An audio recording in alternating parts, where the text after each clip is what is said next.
Hey girl, hey! Welcome back to Heavenly Zen Designs, where crafting and chaos meet. Through mixed media art, wood decor, life, and more. You just never know what we're getting into next. So grab your coffee and pull up a seat. We got lots to do, people. Lots to do, and even more to talk about. My name is Kelly, and I am so excited you're here. Hey, before we begin, please do me a solid and share this channel with all of our friends. And don't forget to hit that subscribe button and click the bell icon so you too can be the first to know when new videos are released.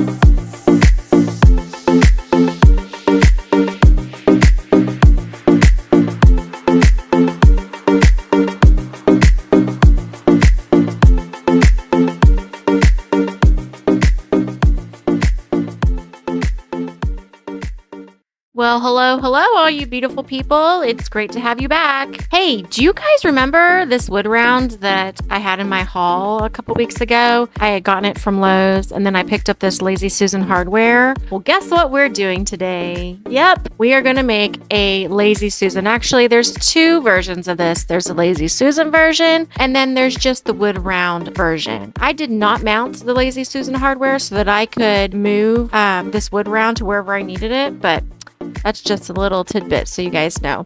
The first thing that I did was I sanded this down with my DeWalt electric sander that I had gotten from Amazon on both sides and around the edge. And I'm just sanding it with 220 grit. Then I take a wet, not soaking wet paper towel and I wipe it down to get all the dust off. Next, I painted 2 coats of Waverly chalk paint and elephant on both sides and around the edge. Then I was gonna use this Waverly chalk paint in white, but y'all, this jar is running on fumes, so I had to pull out my folk art chalk paint in white Adirondack. Don't ask me how to spell it. All right, you guys, if you hear a bunch of hoodlums in the background, that's just my kids. They're just being kids. They do not care if I'm trying to record or do a voiceover. They just don't care. I guess the thrill of having a YouTube mommy has already worn off. Anywho, we are going to distress, yes, I said distress, this wood round to my liking. You distress to your liking. And I'm going to tell you the reason why I put the darker color on the bottom. I'm not good at distressing. Let's just be honest. I'm not good at distressing. So instead, I choose to put the darker color on the bottom and I distress with my lighter color. That way, if I do too much, I can go in there and sand it down a little bit and still be able to see the darker color underneath. Now, to each their own. Some people don't like distressing and that's perfectly fine, but this is what I'm doing on my wood round. You do what you want. I'm just here to give you ideas. Now, I learned a long time ago to not ruin the backs or the fronts of any sign that I do, to pull out my masking tape and mask whatever it is that I just painted. That way, when I lay it down, nothing is going to get on it because the masking tape protects it from getting other paint or any debris that's on my desk. Just trust me, the masking tape will become your new BFF, okay? All right. Now we're going to flip this puppy over and do the exact same thing we did on the other side and distress it. Now, I don't know who thought it was a bright idea for me to grab this massive transfer from Couture, but I did. And y'all hang on because we're going for a ride. The first thing I'm going to do is pull out this Farmhouse tile pattern transfer and fuzz it. From what I understand, fuzzing is a personal choice, and because this is a brand new transfer and I just painted the Lazy Susan, I'm going to fuzz it in hopes that it doesn't pull up my paint.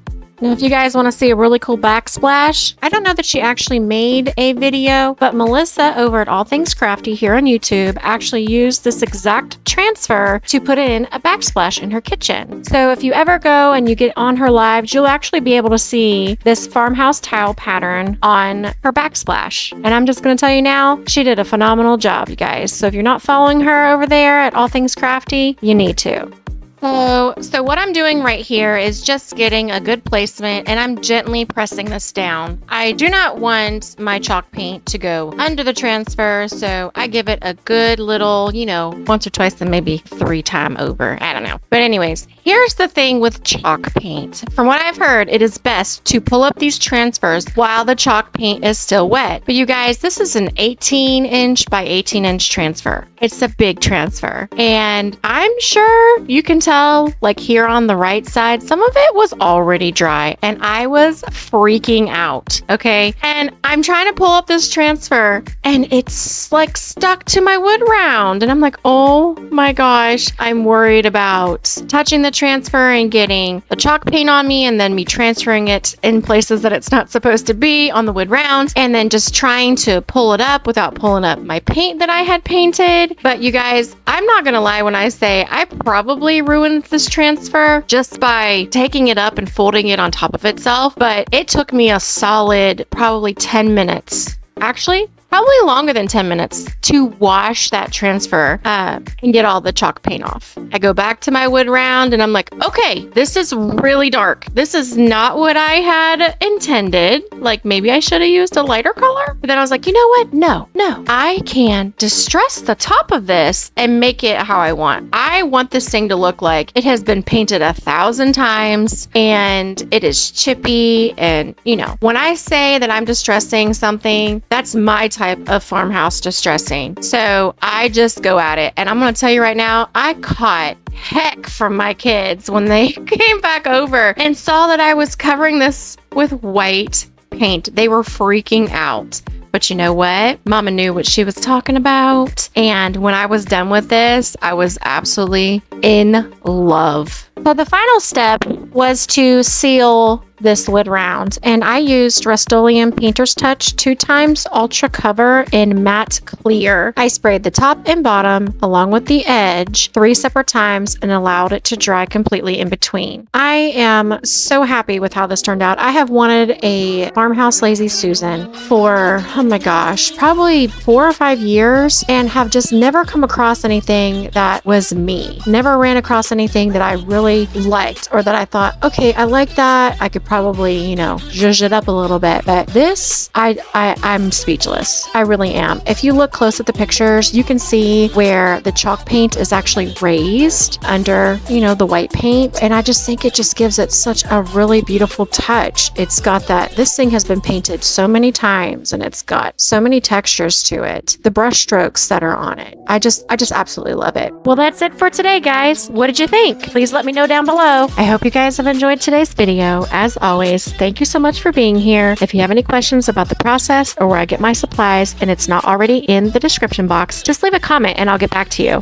Again, please do me a solid and share this channel. Don't forget to hit that subscribe button and click the bell icon if you haven't done so already, so you too can be the first to know when new videos are released. Until next time, my friends, craft like crazy, rein in the chaos, live life to the fullest, and I'll meet you right back here in my next video. Love you guys. Follow me on YouTube, Instagram, and TikTok at Heavenly Zen Designs, or visit my business page at www.heavenlyzendesigns.com.